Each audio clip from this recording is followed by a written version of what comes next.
Dueling might seem barbaric today, but it actually reveals a culture obsessed with etiquette. Duels served a few purposes. They settled disputes, encouraged civility, and channeled aggression. Unlike in modern times, careless words often had deadly consequences. Dueling in the West can be traced to pre-Christian practices like the Norse holmgang. A Viking-era duel, the holmgang was a legal way to settle disputes. Whether it was for honor, a legal dispute, or revenge, it was fought regardless of the party's social status. Theoretically, any offended party could challenge the other party to a holmgang, whereafter the duel would be fought a few days later. Sometimes the duel would take place on a small island, or holm, where the practice gets its name. If the person who was challenged failed to appear, the challenger's cause was considered just. Contrarily, if the challenger did not show up, they were considered dishonorable and were stigmatized. We see that the willingness to fight and one's honor were intrinsically linked. In 11th and 12th century medieval society, judicial duels continued this tradition. Fought by knights or squires to settle various disputes, they often took the form of feats of arms, battles fought to settle hostilities between two parties. These became popular in Northern Europe and were supervised by a judge. Weapons were standardized, usually consisting of swords, polearms, axes, or daggers. Battles typically ended when one party was unable to fight back or yielded. Some have theorized that judicial duels actually reduced crime, since they allowed feuding parties to settle their disagreements in a controlled, legal process. Otherwise, revenge crimes and third-party casualties who were caught in the crossfire may have been more prevalent. A less formal duel popular in the Middle Ages was the chivalric pas d'armes, or passage of arms, where a knight or group of knights would stake out a travel spot, like a bridge or city gate, and challenge knights who passed by to a fight. Again, honor was tied to one's ability and eagerness for battle. Thus, knights who dismissed the challenge left in disgrace. If a lady passed by without an escort, she would leave behind a glove or a scarf to be returned to her by a future knight who accepted the challenge. One famous account of a pas d'armes was by a Spanish knight and his comrades who staked out a bridge over the Orbigo River in Spain and challenged approaching knights to a joust. They swore to break 300 lances before moving, but after 166 battles, they were too wounded to continue. The pas d'armes embodies the ability for medieval society to channel male aggression in a somewhat healthy way. Rather than earning riches by thieving or plundering, these chivalric contests ensured the most aggressive men stayed within the realm of acceptable behavior. Despite their wide popularity, the church was critical of both judicial duels and honor duels like the pas d'armes.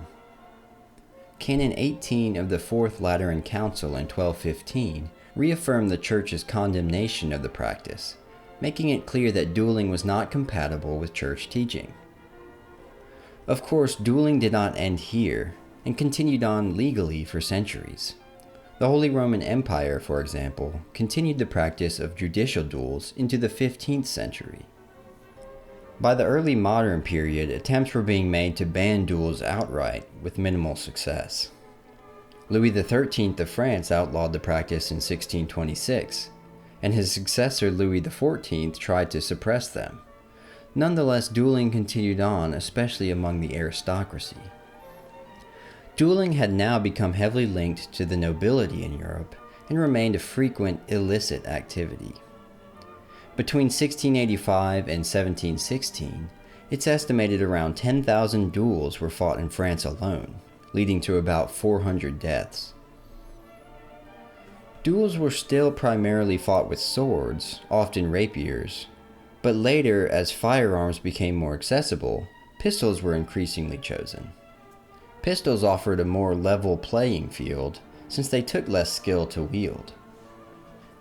The transition from swords to pistols actually made duels less deadly, too. One study showed that in sword duels, about a fifth of duelists were killed, and only half were left uninjured. In pistol duels, however, a mere 6.5% of participants died, and 71% were left unharmed. The late 1700s and early 1800s were a heyday for duels, especially in the US. Often when one thinks of duels, this is the period that comes to mind. Many prominent Americans were involved in duels, including Founding Father Alexander Hamilton, who famously died in one. Duels in this period were a formal process with detailed rules. It's fitting that a death match, often resulting from a breach of etiquette, would develop its own intricate protocol to settle the matter. A set of rules, called a code duello, was used to regulate the duel. Rules varied from place to place, but typically a duel was initiated after a perceived offense, where one party would then demand satisfaction from the other. Sometimes this was symbolized by throwing a glove to the ground in front of the offender. Next, a challenge was formally delivered in writing by a second or a trusted ally or representative of the challenger. It was the second's initial responsibility to try for a reconciliation without violence. The written challenge detailed the perceived slight and bid the offender to either refuse or accept.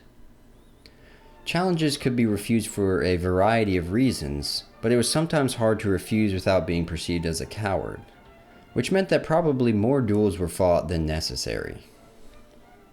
Once accepted, a field of honor needed to be chosen. This was the setting where the duel would commence. Usually secrecy was an important factor in selecting this location. Because dueling was illegal, they often took place at dawn, so the low light made it difficult for the participants to be identified. The actual combat of the duel could take a number of forms and ended under the following circumstances.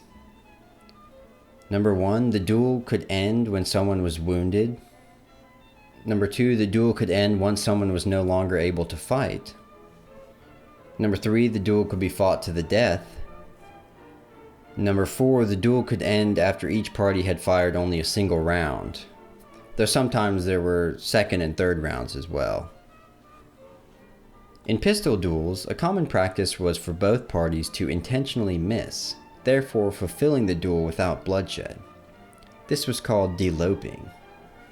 It could be seen as dishonorable though, because it implied your opponent was not worth shooting. The Irish Code Duello of 1777 banned the practice, stating, "No dumb shooting or firing in the air is admissible in any case. Children's play must be dishonorable on one side or the other, and is accordingly prohibited." The code highlights that honor was important both in the lead up to the duel and in how the duel was conducted. The whole idea of dueling was that acting like a gentleman was paramount, and needed to be enforced with violence. Dueling mostly died out by the late 1800s and early 1900s, just as the concept of aristocracy and gentlemanly behavior waned as well. Dueling went hand in hand with these notions. Dueling represents the notion that one's reputation is as important as life itself. To engage in a character attack was viewed as an attack on a person's most valuable asset, his honor. So it made sense that using force was justified in order to defend it. Today, slander is common, yet few would think of engaging in a duel to settle the score.